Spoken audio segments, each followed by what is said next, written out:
What is up? Join us. Well, welcome. It is reality recap time. As you know, we're Black and Curious. I'm Deja. This is Hey, I'm Kandron. Kandron. And I'm here. So, what are we cocktailing? I saw you preview a little something in our story for Instagram. Yes, I'm doing the Flybird Blood Orange Margarita mix, but I'm like Blood Orange me down, Blood Orange everything, Blood Orange old fashions I'd be making at the house, but this is not. Ooh, I want to try that. This is not giving. It's fine, but the passion fruit is much better. Are you having a nasty Deja style drink? No, it's not nasty. It's just not as good as the other flavors. And like, it's not blood orangey enough for a person who likes blood orange everything. Okay. I'm doing a little glass of rosé. I actually have the bottle in here because thought I was just going to be late. So this is an Emma Reichart rosé rosé Pinot Noir. Yeah. It's actually pretty yummy. So make sure you drop that down in the comments. We shall. All right, so let's get to it. Let's get into it. Just a little housekeeping note. Y'all, if you don't watch all the shows, that is fine. We timestamp everything down in the comments or down in the description box below. So if, the first show is not your judge, drop down and figure out where you fit in. Hello. Little church announcements. Well, housekeeping announcement. All right, where are we going? So I feel like we could wrap up that Housewives of Potomac because that episode was garbage, and I did not expect for it to just be done like that, for that to be the finale. That was awful. It was awful, and I have seen that the finale or the reunion is 4 parts, and I am just here to say that I'm over 4-part reunions. 3 parts was already pushing it for me. Like, I already felt like it was really fluffy with the 3 parts, but like the 4 parts, Beverly Hills has been too much. They've been dragging I checked out of Beverly Hills. It's just been a lot, and we can get into that later, but it's just not necessary. So anyways, Nicki Minaj is joining to do some questioning for the reunion. And allegedly, the word on the street, as Gizelle would say, is that she, ironically, I mentioned Gizelle, Nicki supposedly read down Miss Gizelle at the reunion. So I can't wait to see what that looks like. That doesn't surprise me. There's plenty to read Gizelle about, if we're being honest. And is. But she's a good time to me, but like, again, I take her very much with a grain of salt. So she's very much a good time, but like, she's still annoying. Not for nothing. Gizelle be Giselling. Okay. I just think she's one of those people that's perfect for reality TV. Like, sure. Yeah. Absolutely perfect. This is what she should have been doing her whole entire life. Like, she is excellent on television. So since we're speaking of Miss Gizelle, and we missed a week, we can do last week and this week together. The conversation she had with her girls in the botanical gardens or wherever the was they were. And they basically just was like, you're not emotionally available. And like, we can't look up to you because like you and dad are shit role models. Like, hate to see it. Ouch. I'm like, let me tell you something. Children that no matter what the age will read you down. Yeah. They got her together. I felt kind of bad for her. I was like, damn. Like, I mean, I don't know that I did, in the sense that like, I don't think that she would have received that from anybody else. Oh, for sure. But I just felt bad, like, in a way of, I know she feels like she's done all she could for her children and is probably the most available for them, than more so than in any relationship or anything. So to receive from your children, like, yeah, not so much. I feel like they had to have been a blow to her, not even her ego, but just like making her feel inadequate as a mother, which is why she was down to the therapist the next episode or at the end of the episode. Yeah, I guess like, and when you put it that way, I can see like a little bit of hurt feelings, but I guess it's just kind of like at 50 something years of age, because I think Giselle's like 51, 52, something like that. It was like 50, 51. I think like, she just turned 50, maybe. I think she turned 50 during the pandemic. Right. But Was that last year or this year? I don't remember. Anyway, she's 50 or 51. Yeah. I just kind of feel like, you know, I don't know, like that's a big age to not have the awareness that you are not emotionally available. I don't think she's not lacking awareness about it. I just think she doesn't think it extends to her children. Like I'm pretty sure she knows, like within, especially the way she was hurt within her marriage to Jamal, and the fact that he was here, there, to and fro, cheating this one with that one, having kids on her in the congregation. Like that don't shut anybody down. I think she's well aware. No, yeah, I totally agree with that. Yeah, I think she's well aware that she's emotionally unavailable. I think she just didn't realize that it was affecting her children somehow. And or that she wasn't available to them. Like I think especially as a person who, you know, was raised in a single parent home, it's like your moms, they overcompensate and they do all that they, you know what I'm saying, all that they can. And I think she really believes that she's done all that she could, and she probably has with whatever tools that she has. So I felt bad for her in that regard, of that feeling like she thought that it wasn't coming to her children.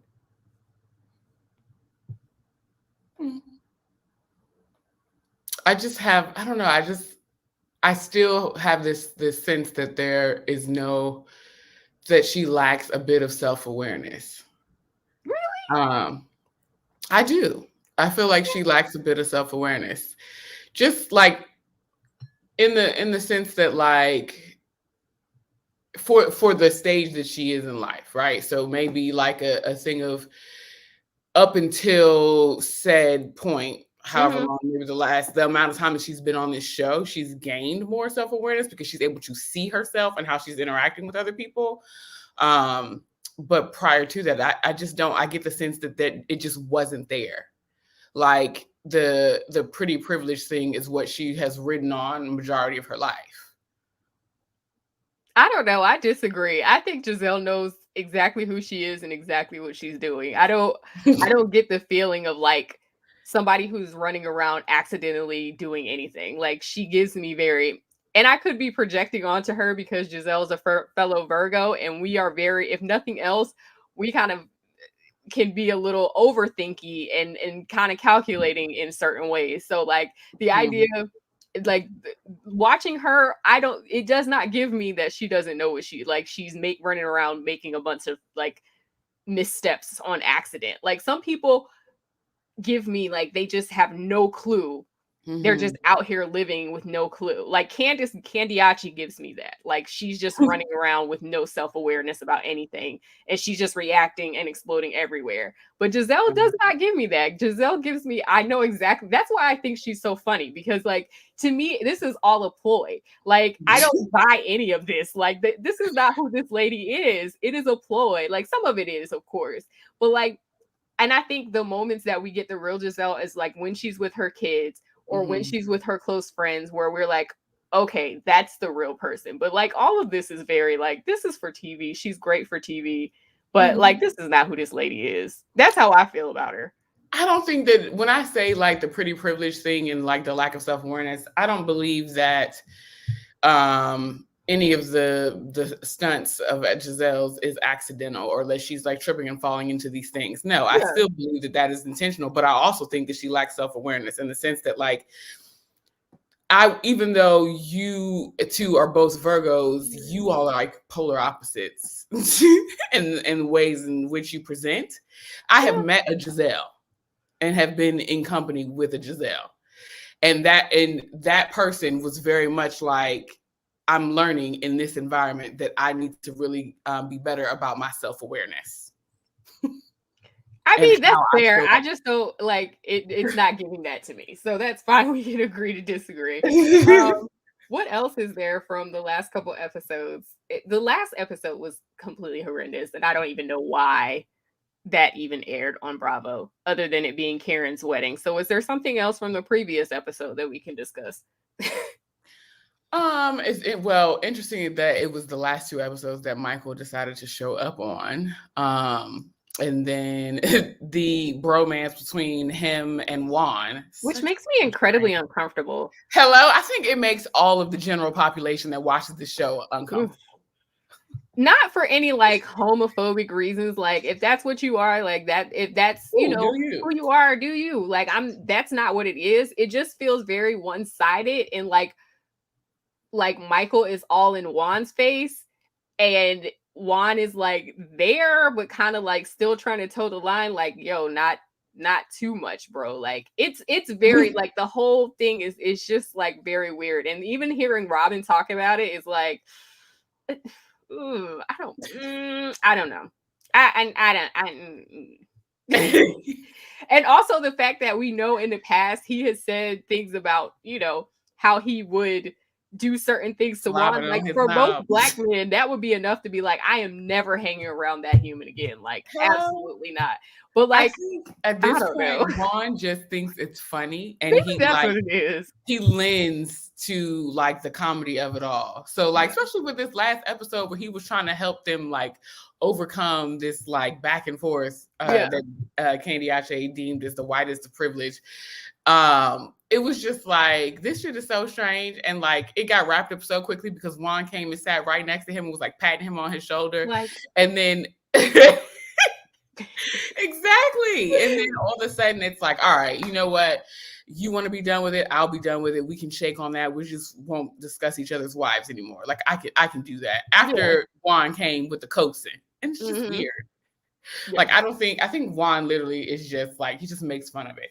And I almost get the vibe that Michael fanboys over Juan, whether it be some sort of like sexual attraction or just fanboying.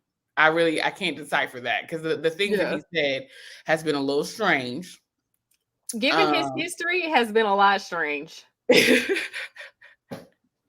So it's like he always talk about Juan. He always want to, talk to Juan and like Juan this and Juan that. It's just that it's weird. It's very strange. While we're talking about Juan, I did have a quick note for Juan. Robin is well within her rights to ask you what you're going to be doing with this child that you want, because you were not there for the other two. Okay, when they were wee tots, you were not there. So like all of this storming off, I was just like, what is his problem? All he needs to do is reassure her. It's like, this happened all these many years ago. It does not matter. You're asking for the same thing over again, and she wants assurance that you're going to be there. Yeah. And the fact that like she's describing it as hell and torture as it relates to what is her name? Ashley's experience. Yeah. Like, are you listening to well, they're not married anymore, but it's like, are you listening to the partner that you want to bear this child? Like, it sounds to me that Robin does not want to have another child, period. It seems to me like she's open to it, but she's just, I don't know. She's just giving like, I'm not getting ready to do this all by myself. I'm not doing this like I did it the last time. Yeah, I would agree with you there. So, that was that. Only other thing that happened, I guess, the last episode was Candiace and her once again like blowing up on Chris, and I just think she's going to be divorced soon, because ain't nobody got time for that. All that cussing and fussing and carrying on, and like she said to him on television at that, like either she said shut the F up or get the F away from me talking to me like that, and it's like, girl, sometimes you gotta like hold on to that and just be like, I'm not doing this with you. And that's exactly what he was saying to her, is like, it don't have to be all that all the time. Like sometimes you can just hold it, or sometimes you can hold it for later for a more appropriate time. And even like a lot of people I saw were jumping on Twitter, were jumping on the bandwagon of being like, oh, he doesn't understand white privilege. And I don't think that's what it is at all. He was just like, it's a time and place. And somebody's vow renewal for their 25th wedding anniversary is not time and place. No, there's not a time to be going off and like basically having another Candiace temper tantrum. It's too much. Now you want to talk about lack of self-awareness. That one has 0. Yeah. Absolutely. I would totally agree. She's used to getting her way, and when she doesn't, it is a all-out meltdown. It's a mess. Triangles. It's a mess. Do we have anything else about Potomac? No, not particularly. I feel like it was just like I said in the beginning, I'm disappointed in how it ended. And I'm curious to see what the fuck these 4 episodes is gonna be, because nothing. like Trash like Beverly Hills, which we'll get to. I'm like, why do we don't need 4 episodes. If we didn't need 4 episodes for Erika to talk about her potential, not prison, that's not nice. That's Jen Shaw. But her potential, brokenness. We don't need 4 episodes to talk about whatever they was doing in Potomac this season, which was next to nothing. We don't need it. You're not lying, sis. So what do you want to talk about next? I'd like to go to the other person we talk about here often that lacks complete self-awareness, and that's Martell Holt. Let's move on to Love and Marriage Huntsville. Go ahead, sis. When he was in that therapy session with Dr. Francis, when I tell you I had to pause and tweet through it, he pissed me off. Okay. I made me mad, like big mad. Like Dr. Francis was basically talking about, how if you have too many irons in the fire, basically your career can become your other relationship, and you're not considering your spouse, which we can come back to that in a second. But so Maurice is like, yeah, I can see that. Like, this is how, like, I haven't been there or available for Kimmi. And Martell heard that and was like, yeah, because Mel got busy and, was abandoned her family. And I was just like, Martell be Martelling. I was like, now what now? You went and had a whole other child on that lady in a 5-year relationship. You had a whole actual other relationship. Dr. Francis was talking about a metaphorical relationship with a career. You actually had 2 relationships ongoing at the same time, with children in both relationships ongoing at the same time. And you thought the first thing Martell Holt thought was about Melody. And what she was not bringing to the table. Because he still doesn't see what he did wrong. He still is of the belief that he did what he did because she was not doing what she was supposed to do at home for him. Which, by the way, Juan tried that shit too. Did you catch that? Did you hear that? In the last episode, it was like when he was having his little meltdown or whatever and stormed off. Yeah, he was like, it's always about what I do. Nobody talks about what Robin didn't do. And I was like, oh, we're playing the Martell game. Is that what we're doing? Juan Dixon. Is that what we're doing? Okay. That's wild. I'm just like, for Robin to be a fire sign, I think she's an Aries. Like, girl, where is your fire? Because there is no way. Like, I know I have had to, in reference to, sliding back for a second, in reference to Candiace also being a Sagittarius, which is a fire sign, I have been with certain people very much a Candiace as it relates to just reactionary behavior and flying out like off the cuff, like ra-ta-ta-ta-ta. And so I'm just like, Robin, like, girl, what is going on? Because there's no way that would have been said and I don't say anything. Understandably, it could be a thing of like, you don't have to address all things. But like in this instance, like, baby girl, you need to check him because he embarrassed you on fucking TV. Well, he didn't. I don't recall. To a girl on the phone. Yes. I don't think he said it to her. I think he said it as he was storming off, sort of under his breath as he was still mic'd. He didn't say it to her, but I did catch it. And I very much was like, oh, that's not okay. Hell to the no. Like, who is you talking to? What we're not going to do is blame the partner, no matter which sex it is in the relationship, for your infidelities. That's a choice that you made. That don't have nothing to do with the person who is still in the relationship and being committed, even through all the BS. Like, hell no, hell out of here. It really don't. That's wild. It was very wild. So back to Love and Marriage Huntsville. So Martell ran me hot with that. Martell just irritates me. He gets on my nerves. Mm-hmm.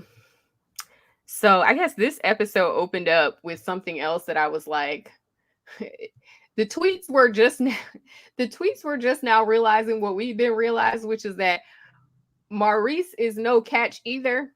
Hello, is not. Is not.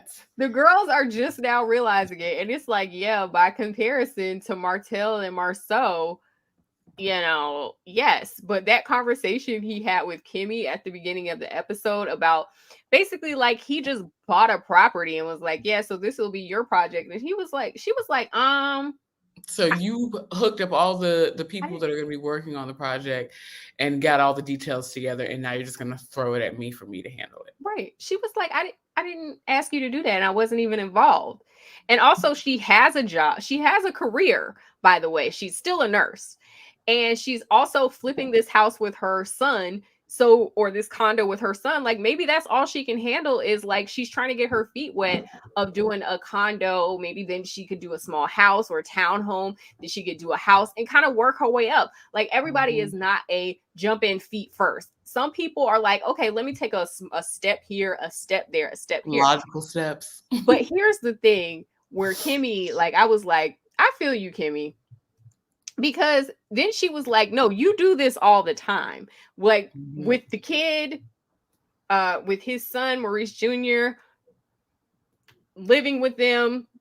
It was like he made the decision and looped Kimmi in on the back end. He made the decision and was like, I'll do X, Y, and Z. And then Kimmy's like, but you're not going to. And you know you're not going to. So that's just going to fall. You're going to get busy. And then you're going to ask me to step in. Exactly. And so I don't know if he realizes that's an issue or not, but it's obviously an issue to Kimmi. That was another moment where I was like, I had to pause because I was getting very annoyed. I don't like people telling me what to do. So it's very triggering to me to see that kind of behavior of somebody like looping you in on the back end after they've already made decisions about what you're going to do with your time. Girl, I would have just been like, oh, okay, well, you going to have a whole lot of stuff on your plate. And that would have been the end of it. Because I'm not doing anything that I did not sign up to do. If I did not obligate myself to this here project, I won't be doing it. Ain't. Because, like, what are you talking about? Like, that's so disrespectful. It's like, it's almost to the extent of, like, making you feel like he doesn't think that Kimmi has the wherewithal to set up a whole process herself. And so he has to manage all the big pieces and then be like, okay, I did this, and this for you. Now, all you have to do is put it together. Like, no, you did all of it. You put it together. He gives me, for me, what it is, he doesn't think that Kimmi is serious. So he feels like it is upon him to push her. To make her get serious. And to make her get serious. And like how he was pressuring her last season about doing real estate full time. And she was like, I'm not doing that. Like, I still want to continue to do nursing or whatever. And the beginning of this season, he seemed to like kind of get it because like the pandemic, like Kimmi's profession is valuable. Everybody is not meant to be an entrepreneur or an entrepreneur in the way that you are an entrepreneur. And so to me, it seems like we're back at square one of him saying like, no, we're a family that does real estate. So if I don't set it up, she's not going to jump, which is just not true because she's already doing a project with her son. It's just not at the pace maybe that Maurice would like to see it moving. Yeah. I also find it interesting that when they were sitting down with Dr. Francis after that conversation, it took Dr. Francis to say to him that his work and his high achieving behavior is indicative of that being another relationship. Yeah. And it's like, Kimmi already said this to you and has been saying it for like several seasons. Absolutely. But now because some other person comes in and gives you this opinion based on what it is that you're telling them, now you believe what you have heard several times over at this point.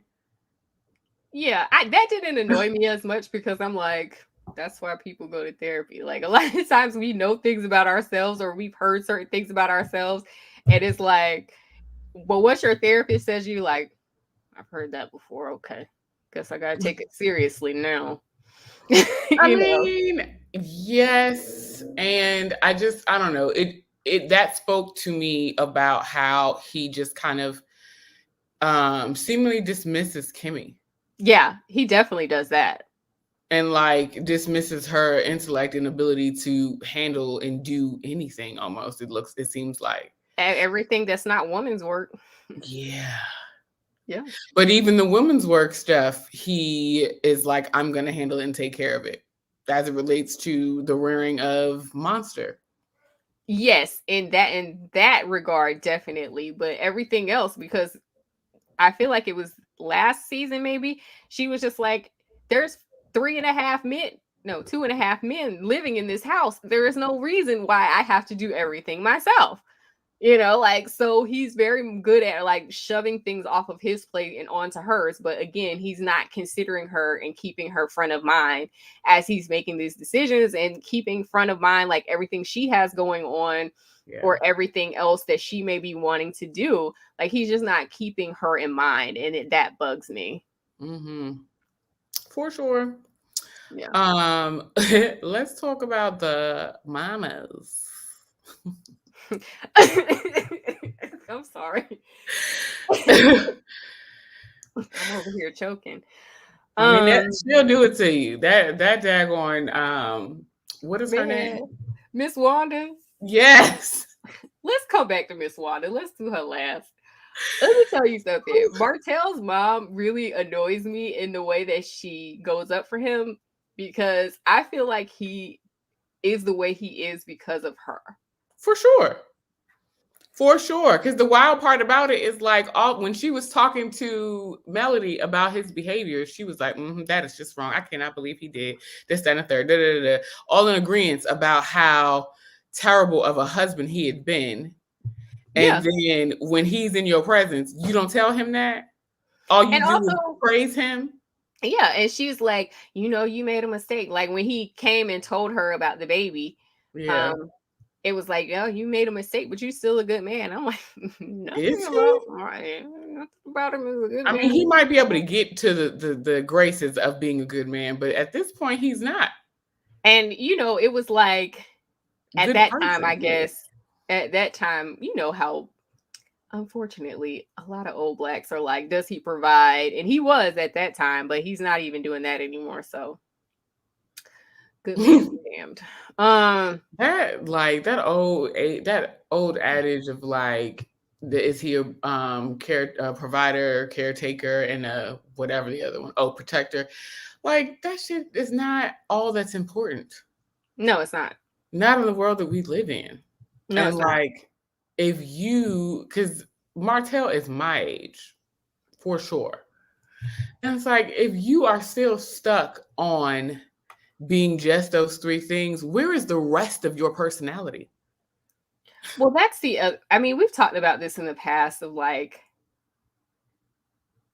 I think there's somewhat, how do I want to say this? I feel like sometimes, especially in Southern places, it's almost like a time warp when you go to them. And so that's what I get from Love and Marriage Huntsville. It feels very much like a time warp of where women have not been liberated, and the man is the head of the household, and having families down the road, and the wife just stay. Like, that's what it gives me. I don't know. I've never been to Huntsville. Please don't judge me. I'm just saying that's what it gives. I mean, well, we're Southern adjacent in the sense that like we grew up in Virginia. So like, I'm Southern. You're Southern adjacent. I'm Southern. Oh. I mean, I'm born and raised. My whole entire family is from Virginia. Yeah, you're right. Okay, I'm Southern adjacent. I don't ever claim it, but whatever. I'm like, no. Excuse me, y'all. It was a little warm in here, so I had to break out my little fan. Yeah. But I think that having that Southern mentality, to some respects, I get it in the sense that like, even though we're not from Huntsville, we're still in a Southern state, and we grew up around Southern style people, Southern style Blacks specifically. Definitely. So like, it makes me wonder if like the men that are that were in my life growing up, if they still believe those things. I feel like my dad is still, even though my parents are not Southern at all. My father's from New York. So, but I definitely feel like my dad is very much, he wants to be the provider and protector. And like his identity is in that, because like he's still wanting to work, and he's retired, and like he's about to be 75 in 2022. And it's like, my man, sit down. Yeah, sit down. Yeah. So I wonder what that means. I think my family is really interesting because it's more matriarchal, and like the women sort of hold everything together. And it's been without giving away too much. It's been interesting having conversations with my grandma since my granddad passed. That's been very interesting. She shed a lot of light.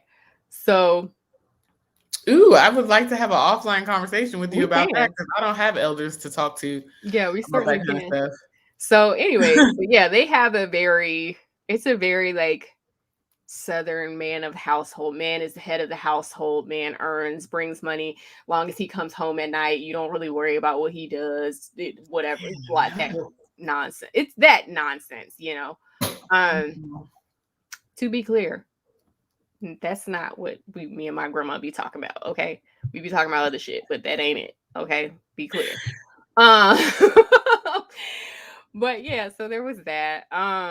Damn, I wish my aunt was still here where I could talk to her about, because my Uncle Henry is from like Charles City, which is country. And so like her being a northern born and raised woman marrying someone from the deep South, seemingly, in terms of Virginia, like that's rural as it gets. Yeah, of course. I'm curious now to like have those conversations, because like my mother and my aunt have said since like I was probably 17, 18 that they would never get married again. For this reason, like the conversations that we're having about these people on TV. Yeah. So yeah, but aside from that, I find Martell's mother very endearing. Endearing. Like she just reminds me of like, I don't know, she just reminds me of like somebody in my family, not anyone in particular, but she just reminds me of that one aunt that's like, girl, I'm not fooling with them people. Okay, girl. And when Ms Wanda came over there acting up, she's like, that's not none of my business. Like, girl, I gotta go to Ms Marlene was like, girl, I gotta go to work. I'm not fooling with this mess. And pumped it, okay? She was wrong. Like, I find her so endearing, even though she says the worst things to Martell, especially because he's such a horrible, raggedy person. She is so endearing to me. Melody's mom is sort of kind of more like with the times or whatever, but that Ms Wanda, she's very staunchly Southern. I love it. Oh yes, I like Melody's mom too. Ms Marlene is my favorite though. Martell's mom is actually my favorite, even though, like I said, the advice be terrible. I would like to just go to her house and like, you know, she'll probably have a little piece of wine for you, a little piece of box wine for you, and you know, like. Not the Franzia. A little, yes, and a little, a piece of fish for you, fried hot out in grease, and like she probably would just have that moment with you. That's why I like her. She gives me that. That's like my mother's friend who's from North Carolina. She's very much that person with her cigarettes. Yes, cigarettes, her box wine, piece of fried fish. Who you come through? You will go down to Ms Marlene's and come back with all the tea, okay? With all the tea, and your but belly. You ain't heard it from Ms Marlene, and you have not heard it from Ms Marlene. And if it come back to Ms Marlene, that's the last time you getting tea from her. But you will know everything, and you will leave, and you will be satisfied. You will have your tea. You will have your fish on your white bread, and you will be happy. Matter of fact, I think Ms Marlene smoked too. Damn. I think she does. I'm telling you, she is like the Southern the archetype for me. Hello, let us know if y'all got a Ms Marlene in your life. Okay, everybody has a Ms Marlene in their life. Who else? Oh, so Ms Wanda. She is hell on wheels. Okay, it's like she's a walking trash can fire. Like, why? Like, she just be saying anything. And then the funniest part to me is like Tisha knows she's crazy, but is always the first to jump to her defense. And I'm like, her mama. I feel like if my mama was Ms Wanda, I'd be like, okay, girl, come on, that's enough. Come on, girl. How Candy does, Candy from Atlanta does Miss Joyce, Mama Joyce. Correct. She's like, all right, mama. Correct. She'd be like, okay, girl, okay, that's enough. And she just pulls her away like that. Yes. Because Candy knows how Mama Joyce is. So she just be like, girl, okay, girl. I feel like if my mama was Miss Wanda, that's how I would be treating her. Hello? Like, come on here. Like, I already know my mom be ready to scrap with her little self. So I'm quick to just be like, because my mom is shorter than I am. So I just kind of wrap her up like this. We just keep on moving. Like, come on here. Come on, lady.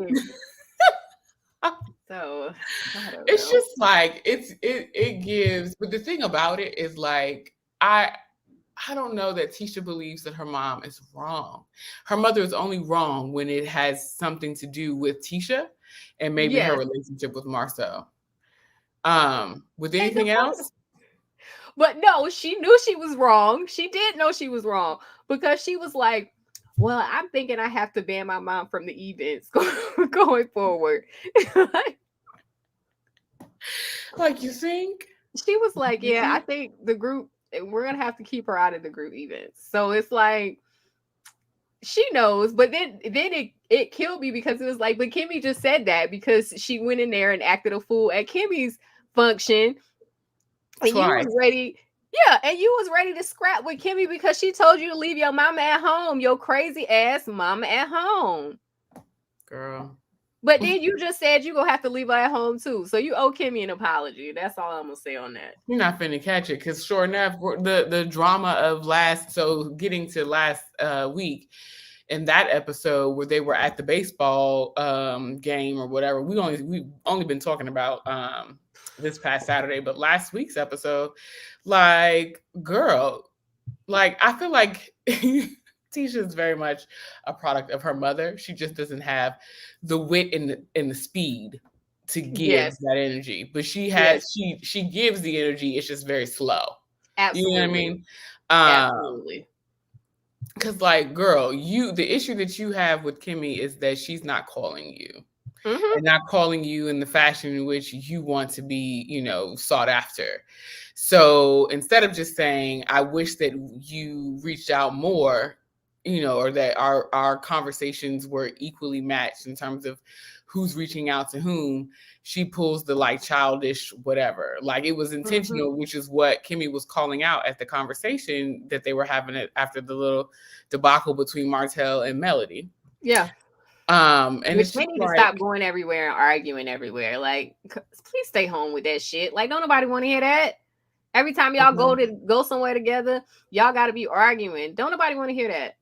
No, don't. And to skip back to the Martell of it all, he looked like a little boy who heard some shit that he did not like and he was ready to go off. And my thing is, if all of you can see the Martelling like brewing in his spirit, remove him. So he can get an opportunity to say something fuck dumb. He is actually a clown. I was just like, when he was sitting there, because he was sitting back like this and his legs was crossed and he had that stupid look on his face, I said, oh, it's finna be something stupid. This is about to be some BS. Yeah. And then they argued for 45 minutes in front of everybody. Then the only thing I had about that episode was, I hate to do it, I felt like Kimmi did a lot more than she should have, going back and forth with Tisha about that text message thread or whatever. I wish he had just been like Maurice already talked to Marceau and then just left it like that. Or I'll talk to you offline or whatever. Like, I know that Tisha did it for effect, but like, I just would have paid her dust. Like, we're family. We're married to two brothers. They talk to each other. Like, I don't need to be involved in any of this via text message, group chat, via phone call. I don't need to be involved at all. Okay. Yeah. I feel like for a lot of it for Kimmi, it's just like, I'm tired of doing this with you. Yeah, definitely. She definitely did the paying of dust early on. Mm-hmm. It's true. And it didn't work. It's true. She did. So now it's like, girl, you're going to catch this. Every time you say something foolish to me, I'm going to have something for you. And it's not even necessarily aggressive outside of when she's dealing with crazy ass Wanda. Yeah. It's very much like, no, like, but that conversation, it was like, there is a thing here and I want you to admit it. Yeah. And eventually Tisha told on herself. Yeah. I think you're right. I think she definitely was like, I'm just not letting you make it with this one anymore. But I wish she had picked another battle, because there have been other battles that were actually worth fighting.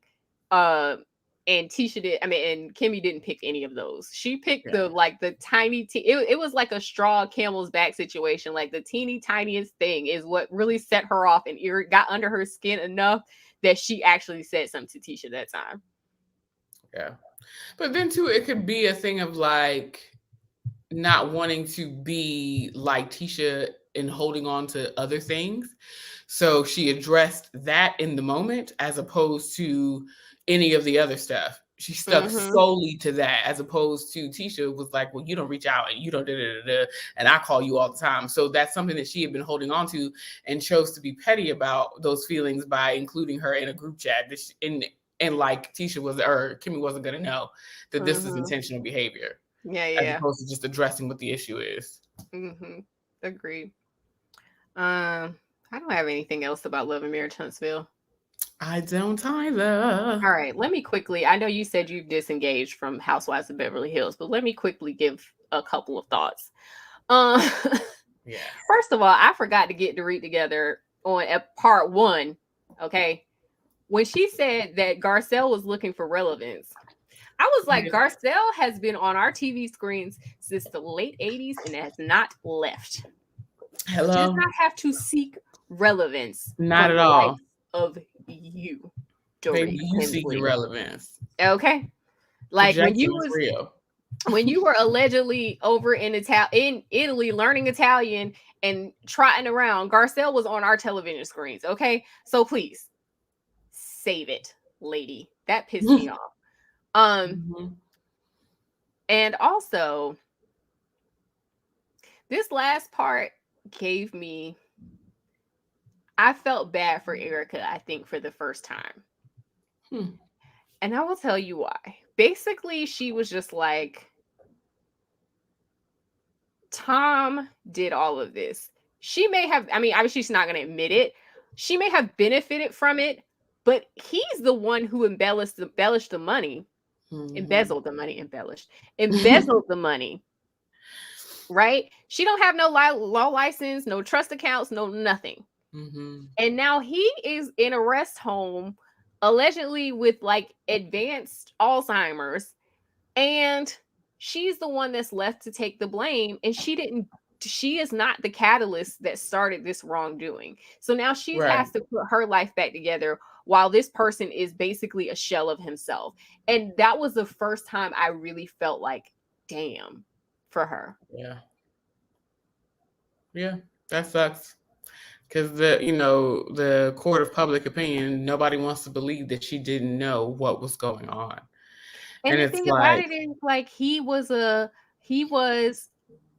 not just like a regular attorney. Like, he had a high profile.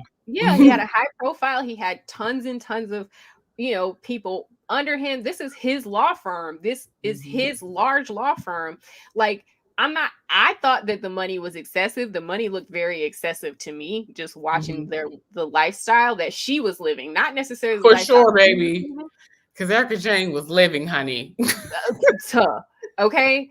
Not the way. That's why not we the loved house. her. Okay, Yes. she was that bitch. It wasn't the house. It was the flying, the whole crew, like the make everybody to Tokyo when they went. I think it was Tokyo, wherever they went. Flew her whole crew to Japan. Yeah, you're right. I think it was Tokyo. It was that. It was when they went to like everywhere they went.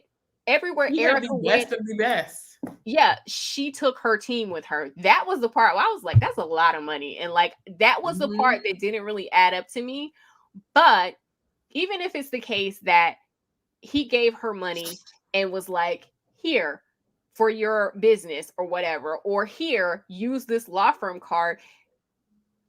That is not, Erika did not breach the client's, their fiduciary responsibility with the law firm, because Erika is not an attorney to be able to breach that.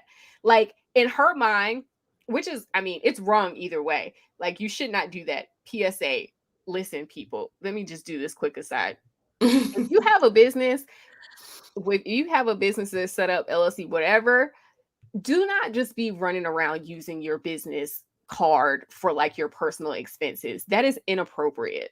Like pay yourself a salary from your business expenses and use your personal card for your personal expenses. Okay.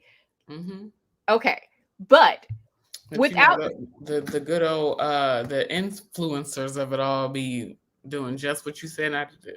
Well, they're a little bit different though, because they're different in a certain way, because in my mind, their business is to influence. So their business is to live on social. So if they're using for their luxury purchases, as long as they have a picture about it and they got some links in the bio, as far as I'm concerned, I don't know what the IRS says, but as far as I understand the tax code, that's their business. And I don't see anything wrong with that. But I'm sure there are some loopholes, whatever. This is not legal advice. Please don't take this as legal advice. Separate and apart, the influencing is one thing. I'm talking about if you have a business that is like a shipping company and you're using it to go trick off in Vegas. No, ma'am. Okay. No, ma'am. Don't do that. That is a quick way to have the IRS all in your business. Don't do it.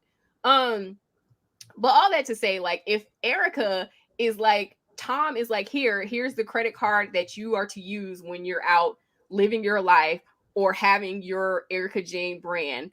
Here's the credit card, and it has the Girardi whatever law firm on it. That is not Erika's error. That is Tom's error.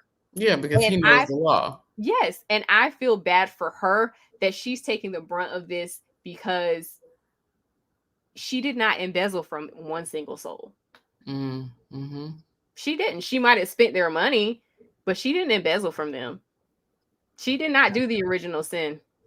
Yeah, I would agree with you on that.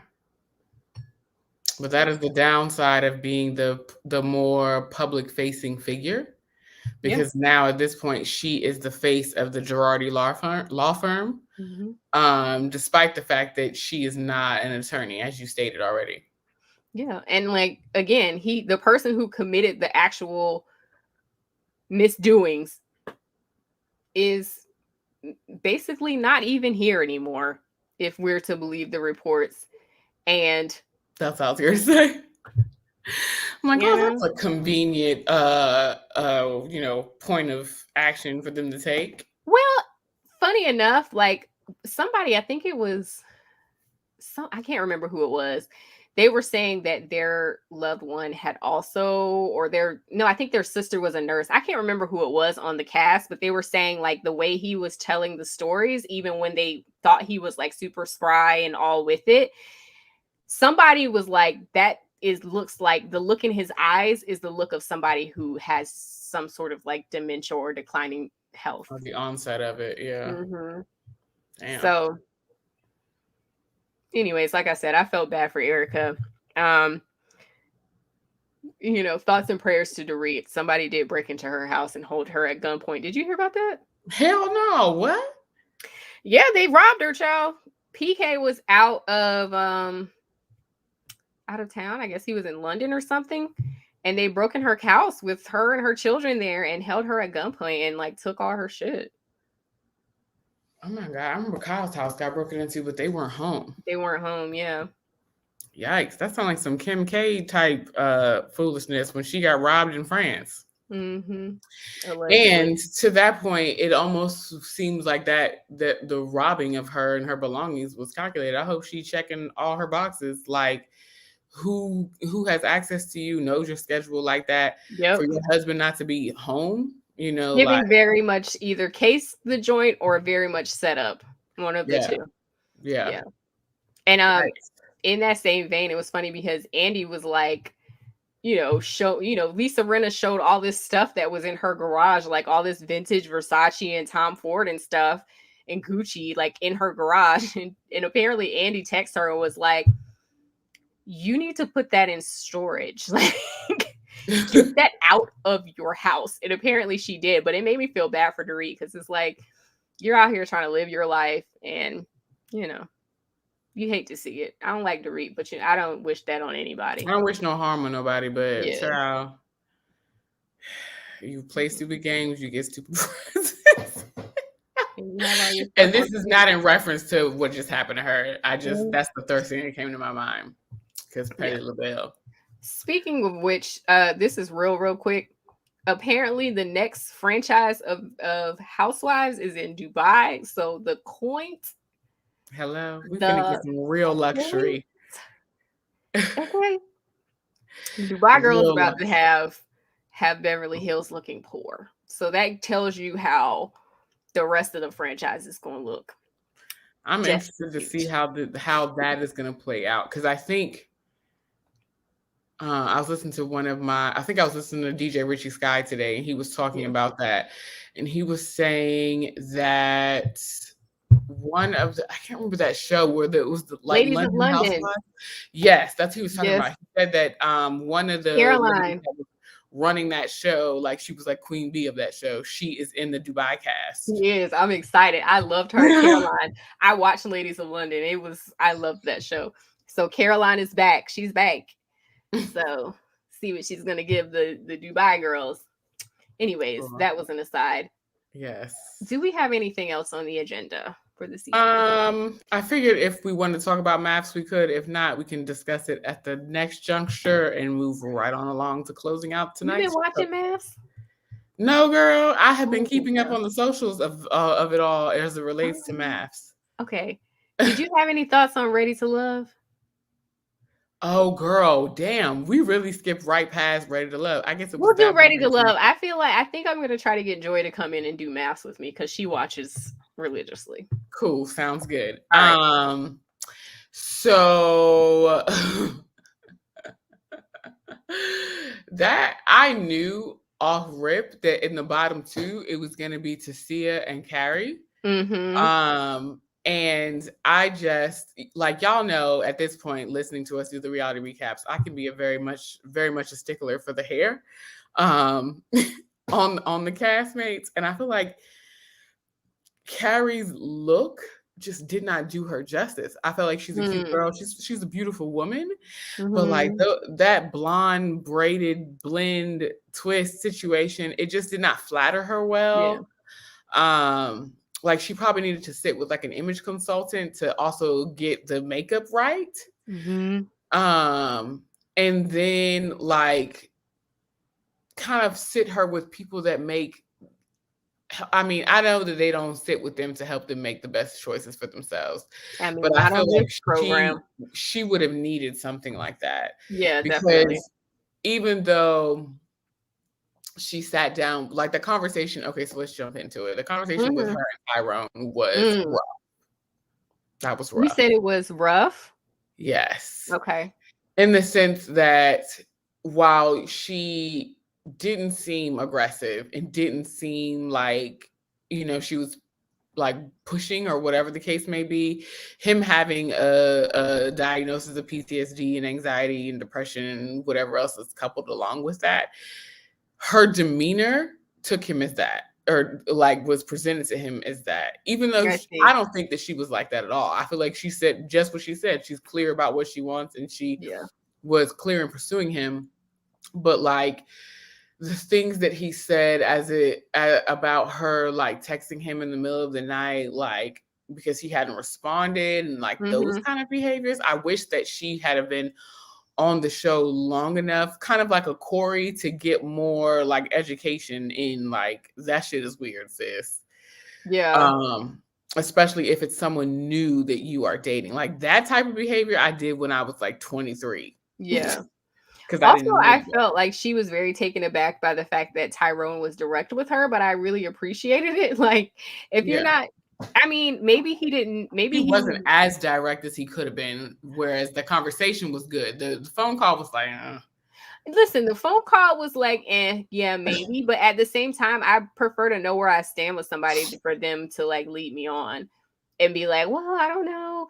And I think he tried to be clear that he wasn't interested in moving forward with her.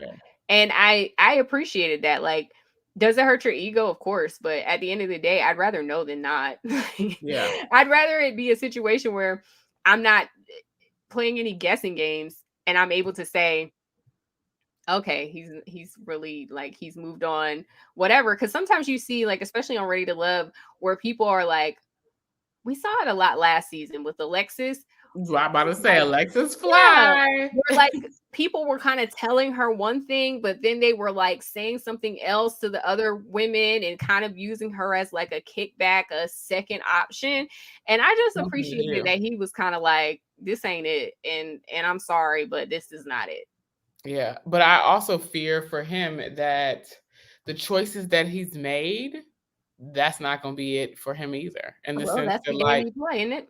And you're right. But it's just kind of like you X someone out that you potentially could have had a match with, but because you thought that there was something better, you gonna play yourself. Because I don't feel that Shiloh was interested in him, and Shiloh, having had the conversation with him about Carrie and talking about like him feeling like he just didn't have the emotional bandwidth to include her on this process, like, okay, that's all well and good, but like you opening up and having all this conversation with Carrie and feeling so taken by her. I know it was two other people that he made mention to, I can't remember right now, but her specifically he spoke about and spoke to a lot. She is an intimacy coach, so it's very easy to talk to a coach, period. So the belief that like could be something more, I don't think, I genuinely do not think that Shiloh is interested in Tyrone in that way. I think that she is like in my stratosphere of like, we will sit and talk to people because we're interested in your story. Yeah. And if we can help you in any sort of way, we will, whether it's, a quick like back and forth, or if you decide to sit and be a client. Yeah, but the I definitely get what you're saying. Like, she is programmed to be able to do that, but that's not actually the assignment here. Like, the assignment is It's not, but nonetheless, like your ability to be nice to people and actually sit and listen. So I understand. No. I understand what you're saying. It happened to me. No. I understand what you're saying. I'm saying from his perspective, it's like, you don't realize that she's just being like, she's just interested. She thinks you're an interesting person, but she's not necessarily interested in you. Right. And like, that's not exactly what you're missing the cues that, you're here trying to find love and she just thinks you're interesting. And that's not the same thing. Because I absolutely have been like, oh, wow, like that's crazy. Yeah. Say more about that. And being so open to listen to someone, listen to a man talk about whatever he's got going on in his life, because I'm interested in your story. Absolutely. Not that I'm interested in you. Should I never tell you anything about me? And I think that is what has happened with him and Shiloh. Yeah. Yeah. Camille and Cornelius. I think Cornelius is about to lose interest in Camille, and she's about to shoot herself in the foot, being so like single-minded on him. Yeah, I can see that. I agree with you on that. Like, you got to be open to other people. Like, Cornelius is probably the most attractive person on this cast. One of them more. Like, I think Walter's the most attractive, but one of them more, yeah, for sure. Really? Well, yeah. Offline conversation, friend. That's That surprises me. At this point in my life, it's very like I like his whole, because Walter's the one that like his wife died, and then his mom died a few years, like maybe 10 years after the fact. Yeah. Like he seems like he's in tune with himself. Like he has been through some things, but it hasn't like jaded him to a point. But he still seems like he's got like some like life to him, and like, you know, he wants to be out in the world. But yes, I find him. So, okay. So on the Friday episode of For Grown Folks Only, our Black and Curious thing that we did this past week, we had a conversation about those 40-something plus men that want to have children. I caught a piece of that. That is wild to me. I think so that's a conversation we can go more in depth with, but like he is very much presenting as the 40-something plus that wants to have kids. I think it's different for him though, because it's not like he's just been out here tricking off. Like he married the person he wanted to have children with, and when they were getting ready to have children, she died. Yeah. She passed away because of some complications with her. I think she had like ovarian cancer or something like that, like in her reproductive organs. So I think that's a little bit different from somebody who's just been like out here tricking off for 40 years. And then all of a sudden it's like, yeah, I still want a kid. Like, F off. But I like him in, I don't know how to pronounce her name. Mumin. I like her. She's pretty to me. She's very pretty. So cute. She looks like a baby doll. Her features. She's just beautiful. She reminds me of my cousins in Philly. It's one particular cousin she reminds me of. I think she's so pretty. But yeah, like I do like that connection, but I won't lie to you. I kind of like Mumin and Corey too, in the sense that like she can be as giggly and goofy as he is. Now, don't misunderstand. Corey is like trash, right? Let's say a few words about Corey. Corey is trash for the most part. Because he's just awkward. It's like, it's giving high school. It's giving, you don't know how to deal with women. Corey is one of those lame guys that like will grow on you for a little bit. Like he is very much that, because even with who was it? Tisia that had to go on a date with him. What is it? Yeah. Tisia? I'm sorry. I'm mispronouncing everybody's name. Tisia, who went on the like the you're still ready to love, but child tread light conversation with him. He was so grabby. He was like, do I get a second date? And she was like, you know what, Corey? Yes. Yeah. You do. And I feel like everybody is having that reaction to him. Like, you are a clown, but something about you is fun. And like, he's just one of those lame guys that just will grow on you. Yeah, like Mumin said, he makes you laugh. Like when you have him in a one-on-one environment, he's like the corny, smart guy that just makes you crack up. Yeah. And it's genuine laughter. It only gets fucking strange when he has to be touching and feeling on you. And it's like, sweetheart, we don't really know each other like that. So this environment, touchy-feely, I don't know. You got to keep your paws to yourself. Yes, it's the touching and the feeling is where it gets awkward. But he seems to grow on people, and I can see that. Bitch. Okay, so I also have had this conversation with my girls on IG. They are, I think Tracy May is her Instagram for Tracy, and then the other one is Drea TV. I think that's the thing. Anyway, nonetheless, they watch the show live on Instagram or whatever. And so they call. So the guy that Tisia went on a date with, I don't remember what, I think his name is Frank. Is it Frank? I don't.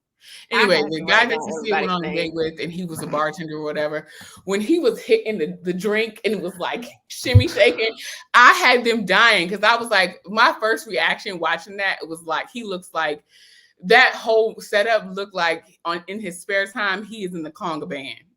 Like,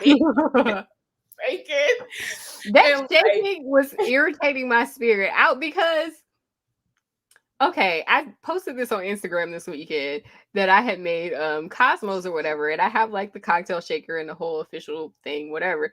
And I'm telling you now, I didn't. All together, friend. And I'm telling you now, I didn't do all that with my Cosmo. Okay, I didn't do. It was just this, just the shaking of the thing. Yeah, but it was that and the fucking eye contact that he had. I'm looking for something to shake, but he was like. I was just like, no, what is all of that? What is all of that for, sir? What is it for? What is it for? What is the reason? That shit, let me tell you, sitting in that room as they were watching it, like we was watching it on the Instagram, I was just like, yo, he is giving me the conga line. And then Drea was like, all right, Ricky Ricardo. It was so much. The ruffles and shit on the sleeves where they're like, oh my God, it was so much. I was just like, why so much? What are you doing? Why and then to be like that you don't see the connection between you and Tasia, you don't see it because you're not interested in that girl. You're not attracted to her for real. Like, I think it's a thing of like, there might be physical attraction where the men want to, bone the big girl or the big girl, because she's not a big girl, but like for the purposes of this show, she's the plus size girl. And I think she's beautiful. She is. But it's just like, come on, cuz. And the way that he kind of wrote her off or like dismissed her, because she talks about her accolades in work and being a female entrepreneur in tech, which is not easy. Mm-hmm. Like, I get it, but like I also understand the conversation that we had before, which was the emotional safety. She doesn't feel safe enough to not talk about her work experience with you. Right. There's a disconnect between the two of you equally. So you've obviously not, the shimmy shaking of it all didn't do anything for her to feel safe enough to like give you anything extra. And this is why I say that I think Walter is my favorite, because literally so genuine. Everybody who has a conversation with him, it's like they're literally like bearing their souls, because he just feels like warm and like he will just like hold your secrets, and like he is just emotionally available. Mm-hmm. And so like whatever. I was irritated that they eliminated Carrie, and I liked Carrie. I thought that she was showing interest in the men, and it was giving very much like, again, with the men being like, oh, I want to be the man or whatever. And Tasia, I didn't like her being in the bottom either, because to me, they're the ones that are showing it twice. They're the ones that are showing actual interest. And a lot of these girls or these women are skating by, and I don't like that. And I felt like, forgive me for saying this, hopefully nobody's offended, but it's like, I just felt like because they weren't like, it was their body type, like they weren't a stereotypical body type compared to the other women, that they're getting eliminated first. Like, I didn't feel like it was because they really belonged there. I felt like it was like, oh, I'm not attracted to you. And I didn't like that. Yeah. I didn't like that at all. Yeah. And especially because I really think that Tasia is beautiful. She is. And like, and Carrie, like you said, she had some whatever flaws or whatever, like with her, she needed a little bit of she could have kept in braids, but that it should not have been blonde. Yeah, I'm saying like she just needed a little bit of an image brush up, but I still thought she was a pretty woman. A beautiful woman, yeah. She was a beautiful woman. And I just felt like it was like, oh, well, we're getting rid of the not skinny girls or thin girl, you know what I'm saying? Like, it felt like that to me, and I didn't like that. Yeah, I can see that. And like, not for nothing, Carrie was small and petite.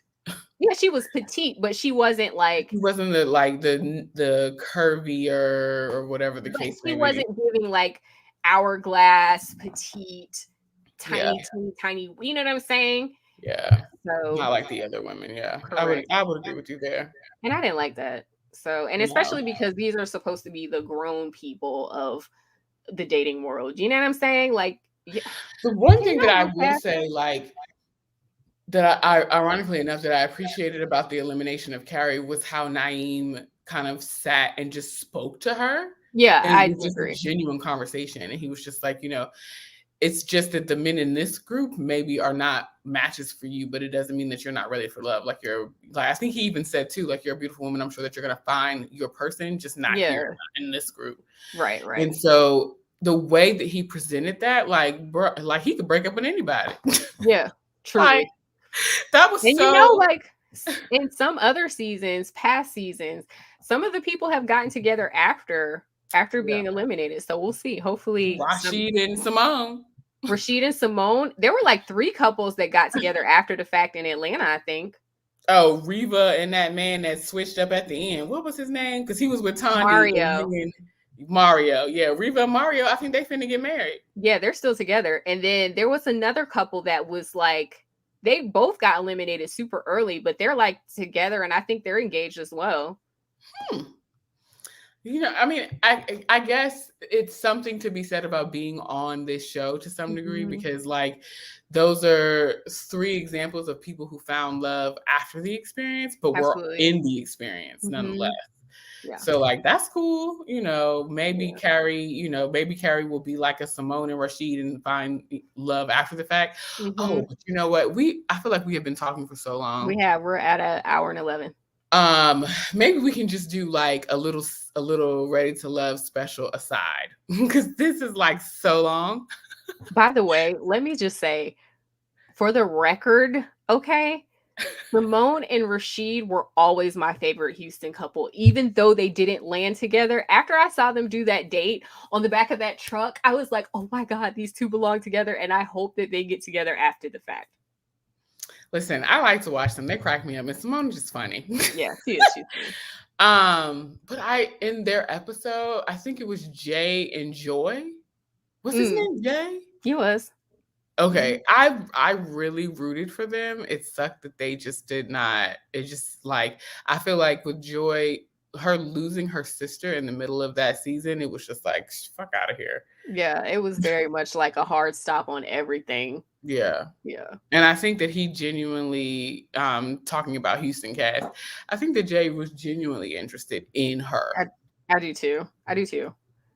So maybe they'll make it back to each other, and we'll have some sort of like special like love affair one day. Who knows?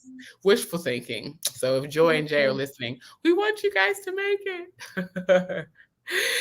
All right, guys, we're going to wrap this up because this is hella long. If you stayed through the whole conversation, you are the real MVP. And also, if you stayed through to the whole conversation, like and subscribe, clown. Hello. And also drop us some commentary. Let us know what shows that you're watching, what you're interested in, and what else we should watch. I've been asking this for weeks, and people don't want to tell me nothing. I'm like, hello, I still want to know. We have some scripted show. Lucy's coming too, so like tell us what you're watching, scripted, unscripted. We'll take a stab at it. And then like Deja said, leave some comments below. Tell us what do you think?